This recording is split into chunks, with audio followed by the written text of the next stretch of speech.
सरवण सिंह पंदेर, किसान मजदूर संघर्ष कमेटी पंजाब से, जो कल केंद्रीय राज्य मंत्री अश्विनी वैष्णव जी ने जो हम देख रहे हैं कृषि क्षेत्र में तिलहन दलहन और कुछ अनाज की एमएसपी के ऊपर फसलों के भाव की बढ़ोतरी की है, जिस तरह से उनके बयान को प्रचार माध्यमों में उछाला जा रहा है कि हमने, जैसे वो कहना चाहते हो, लागत खर्चे के ऊपर 50% या 60% तक की बढ़ोतरी कर दी है जो आ रहा है। मुझे लगता है देश के प्रधानमंत्री जी को आगे आना चाहिए और जो कुछ देश के साथ असत्य बोला जा रहा है उसके ऊपर टिप्पणी करनी चाहिए। एक तो जो हम मांग रहे हैं, हम कहते हैं जो भी आप एमएसपी कम से कम जो हमारा रेट बढ़ोतरी करते हैं उसकी मंडी में खरीद होनी चाहिए, उसके ऊपर कुछ नहीं बोला गया। हम कहते कोई भी खरीदे, हमें एमएसपी लीगल गारंटी कानून बना के दीजिए, उसके ऊपर भी कोई बात नहीं हुई। ये जो बढ़ोतरी हुई है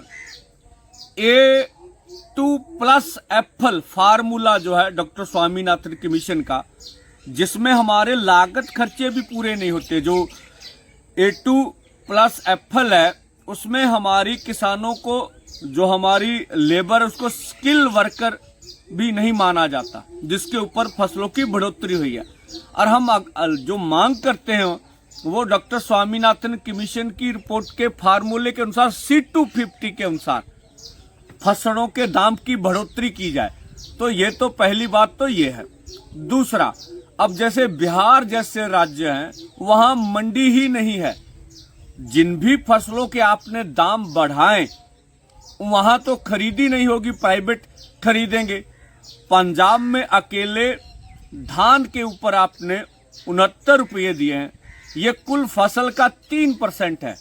और दलहन और तिलहन के ऊपर कुल फसल की कीमत का 9% जो बढ़ोतरी आपने की है। अब पंजाब को धान के अलावा कुछ कपास का क्षेत्र है, अब आपने जो मक्की है, गवारा है, बाजरा है, जो दालों के ऊपर बढ़ोतरी की है, जो तेल बीजों के ऊपर, उसका तो पंजाब को कोई फायदा नहीं। इस तरह से बहुत से राज्य हैं जहां पर खरीदी, यहां मक्की का रेट अमूमन 800 से लेके 1200 रुपये होता, आपने 2400 रुपये उसका रेट ऐलान किया।